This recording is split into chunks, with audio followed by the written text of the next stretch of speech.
ہم تو لڑ لڑ کے میرے عزیزوں مر گئے اور لڑ لڑ کے مر ہی جائیں گے۔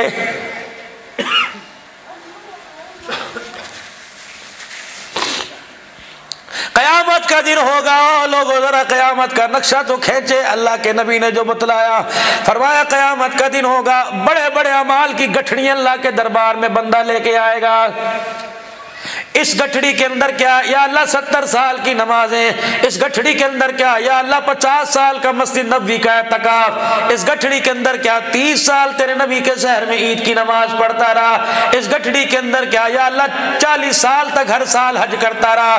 اللہ فرمائیں گے کوئی شک نہیں، فرشتوں ذرا میرے سامنے کھڑا کرو، یہ جتنی گٹھڑیاں اٹھا کے لا رہا ہے ذرا اس کے سر سے اتارنے میں ذرا اس کے مددگار بنو۔ فرشتے گٹھڑیاں پکڑ کر ثواب کی انسان کے دائیں بائیں رکھیں گے۔ اللہ فرمائیں گے ڈرنا، میں تیرے سے ایک سوال کرتا ہوں، نہ مجھے ان گٹھڑیوں کی ضرورت ہے نہ مجھے ان اعمال ثواب کی ضرورت ہے، یہ بتا جس دن تیرا گھر سے جنازہ اٹھا تھا تیری چرپائی کے پیچھے کتنے لوگ کھڑے رو رہے تھے؟ کہے گا اللہ 4 بچیاں 2 بچے اور 1 بیوی۔ اللہ فرمائے گا یہ میں نے تجھے امانت دی تھی، پتہ انہیں کتنا ہنسا کے آیا کتنا رلا کے آیا ہے۔ یقین جانو اگر بیوی روتی ہوئی آ گئی خدا کی قسم سارے اعمال کی گٹھڑیاں اللہ منہ پر مار دے گا۔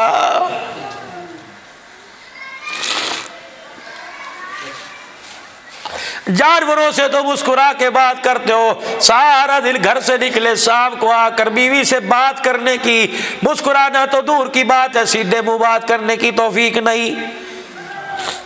جتنا جوال وال میں بھائی عمر فاروق صاحب نے مجمع اکٹھا سیرت کمیٹی والوں نے کر رکھا، اللہ کی قسم تمہیں دیکھ کے کہہ رہا ہوں، مجھے بتاؤ تو صحیح دنیا کے اندر تیرا میرا غم سب سے زیادہ مرنے کا کون مناتا ہے؟ جنازے کی چرپائی پڑی ہوئی ہے، 4 دن بچیاں کے رو کے چلی جائیں گی، بہنیں 4 دن آئیں گی، چلو 10ویں دن رو کے چلی جائیں گی، بھائی 3 دن کے بعد نوکریوں پر چلے جائیں گے، بیٹا 3 دن کے بعد دکان کھول لے گا۔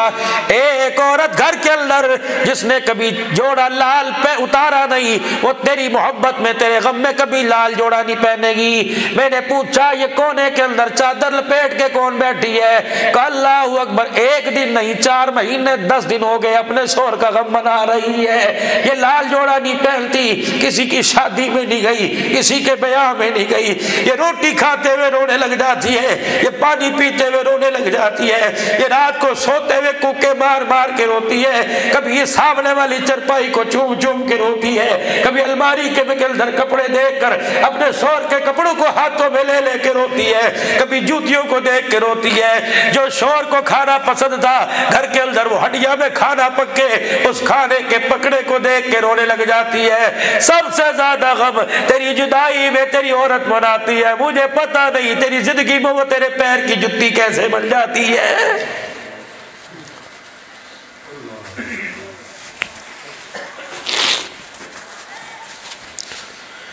مائیں بہنیں سن رہی ہیں، خدا کی قسم ان سے عرض کروں گا اپنے شوہر کی قدر کیا کرو، ورنہ بیوہ ہو کے دیکھ لو ایسا وقت آئے گا جب تک عزت والا چھیننے والا درندہ تمہارے کپڑوں کو ہاتھ نہیں ڈالے گا، یقین جانو تمہیں 2 روٹی کوئی نہیں دے گا۔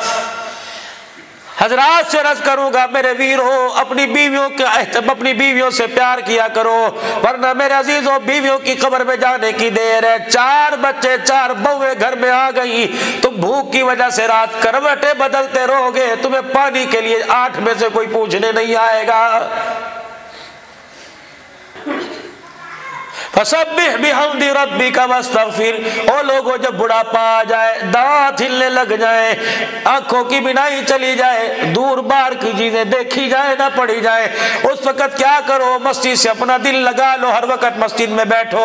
خدا نہ کرے بازار میں موت آ گئی، پتہ نہیں کس حالت میں قبر میں جائیں گے، صبح شام مسجد کے ویڑے میں آ کر بیٹھ کر اللہ کا ذکر کرنا شروع کر دیا کرو، اللہ کے گھر کو آباد کرنا شروع کرو۔ خدا پاک کی قسم تم خدا کے گھر کو آباد کرو، اللہ مرنے سے پہلے تمہارے گھروں کو آباد کرے گا، مرنے کے بعد تمہاری قبروں کو آباد کرے گا۔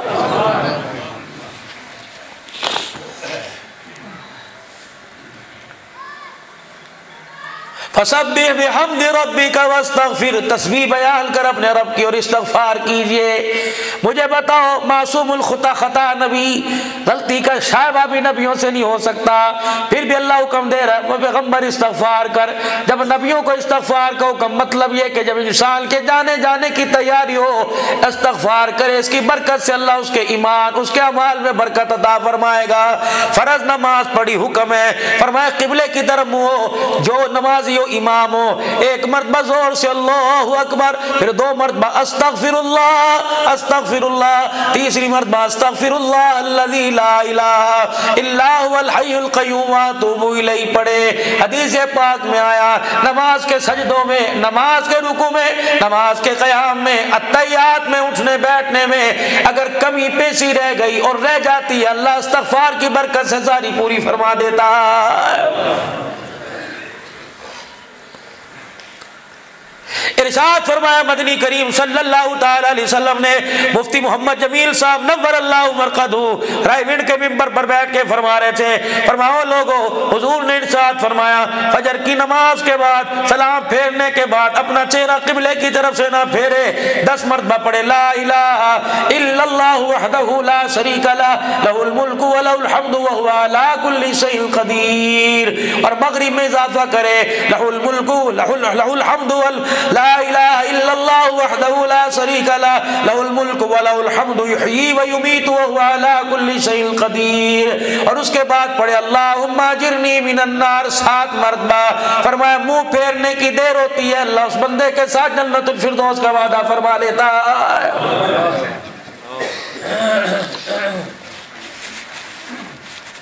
ارشاد فرمایا مدنی کریم صلی اللہ تعالی علیہ وسلم نے، فرمایا میرا امتی جب صبح کرے یا شام کرے 3 مرتبہ یہ کلمات کہہ لیا کر، رضیت باللہ ربا وبالاسلام دینا وبمحمد صلی اللہ علیہ وسلم رسولا ونبیا۔ فرمایا اس کی عادت پکا لے۔ حضور علیہ السلام نے فرمایا قیامت کا دن ہوگا، میدان محشر میں لوگ مجھے تلاش کریں گے، میں اس دعا پڑھنے والے کو تلاش کروں گا، جہاں مجھے مل گیا اس کا ہاتھ پکڑ کے حوض کوثر پر لاؤں گا، پھر جی بھر کے جام کوثر پلاؤں، محمد ہاتھ میں پکڑ کر جنت کی چوکھٹ پار کروا کے آؤں گا۔ لکھوا لینا اپنے علماء اکرام سے، رضیت باللہ ربا وبالاسلام دینا وبمحمد صلی اللہ علیہ وسلم رسولا ونبیا۔ یہ تو آپ نے میں نے نفرتوں کی آگ پھیلانے کی وجہ سے جنت کو اتنا مہنگا کر دیا، دیکھو 2 کلمات پر اللہ نے جنت کا سودا کر لیا ہے۔ اللہ نے اپنی مخلوق پر جنت اتنی سستی کر دی۔ ہارون رشید رحمت اللہ علیہ کا زمانہ ہے، حضرت اللہ اکبر بہلول رحمت اللہ علیہ دریا کے کنارے مٹی کے گھر بیٹھا ہوا بنا رہا ہے، آواز دے رہا ہو لوگوں اتنے میں اللہ جنت میں گھر لے لو۔ ملکہ زبیدہ اپنی کنیزوں کے ساتھ سے گزری، کہنے لگی بہلول تو مجذوب ہی رہتا ہے، کہنے لگی چل 2-4 ہزار روپے دینے سے کیا پتہ جنت میں گھر مل جائے۔ نہیں ملے گا، بہلول کا دل تو بہل جائے گا۔ کتنے میں گھر دیتا ہے؟ کتنے میں؟ کل ایک گھر مجھے دے دے۔ رات کو میرے عزیزو ملکہ زبیدہ خواب میں دیکھتی ہے جنت کے اندر محل، اور اس پہ لکھا ہوا ہے کہ زبیدہ کا محل ہے۔ صبح ہارون سے کہنے لگی بہلول سے کچا مکان لیا تھا، اللہ نے جنت میں پکا مکان دیا۔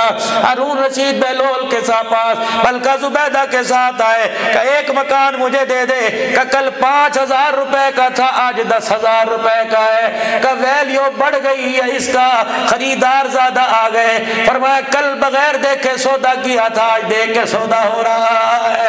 اللہ اکبر، 10,000 کا ایک گھر لے لیا، جتنے سکے جتنے درہم جتنی اشرفیاں ملی حضرت بہلول نے ساری لی، تھیلی میں سے نکالی، اپنی جھولی میں ڈالی، مٹھیاں بھر بھر کے دریا میں پھینک دی۔ حضرت ہارون رشید نے دیکھا جیسے سکے دریا میں جا رہے تھے ویسے مچھلیاں منہ باہر نکال رہی تھی، ایک ایک سکہ نکل کر دریا کے مختلف چلی گئی۔ بہلول رحمت اللہ علیہ کے پاروں میں دونوں میاں بیوی آ کے بیٹھ گئے، کہ بہلول بتا تو صحیح اللہ نے تیرے پہ کیا راز کھولا، نہ پیسے تکیے میں سیے نہ جیب میں ڈالے، نہ ان پیسوں کا پانی پیا نہ سودا لیا۔ فرمایا ہم اللہ والے لوگ ہیں، ہمارا پیٹ تو اللہ کے ذکر سے بھرتا ہے، دنیا کے کھانے کی ہمیں ضرورت نہیں۔ کہ پھر گھر اللہ کا 10,000 میں کیوں بیچا؟ فرمایا جس طرف یہ دریا کا پانی جا رہا ہے مچھلیاں بھی اسی طرف جا رہی ہیں، تمہیں نہیں پتا اللہ کو پتا۔ اللہ نے مجھے بتلایا اس دریا کے پار ایک بستی ہے کیسا لیوا کے لوگوں میں پڑی ہوئی ہے، کھانے کو ترس رہے لوگوں کے پاس آٹا لینے کا پیسہ کوئی نہیں۔ اللہ نے اپنی مخلوق کا پیٹ بھرنے کے لیے جنت کو سستا کر دیا، جو جنت گردن کٹانے سے نہیں ملتی، اللہ اکبر، وہ جنت 10 روپے سے مل رہی ہے۔ کبھی لول تیرا مطلب سمجھے نہیں کہ میری بھی اللہ نے ڈیوٹی لگائی، مچھلیوں کی ڈیوٹی لگائی، میں سکے جنت بیچ کے سکے لے کے دریا میں پھینکتا ہوں، مچھلیاں نگل کر اس بستی میں علاقے میں جاتی ہیں جہاں قحط سالی پڑی ہوئی ہے، لوگوں نے جال بچھا رکھے ہیں، یہ مچھلیاں خود بخود ان جال کے اندر پھنس جاتی ہیں، لوگ مچھلیاں پکڑ کر اپنے گھر لے جاتے ہیں، پیٹ چاک کرتے ہیں، ان کے پیٹ میں سے سکہ نکلتا ہے، بازار جا کے آٹا لے کے آتے ہیں، غریبوں کے گھر کا چولہا جلتا ہے، یتیم بچے کھانا کھاتے ہیں، ان کا پیٹ بھرتا ہے، ان یتیموں کے دل سے جب دعا نکلتی ہے اللہ تیرے میرے ساتھ جنت کا وعدہ فرما لیتا ہے۔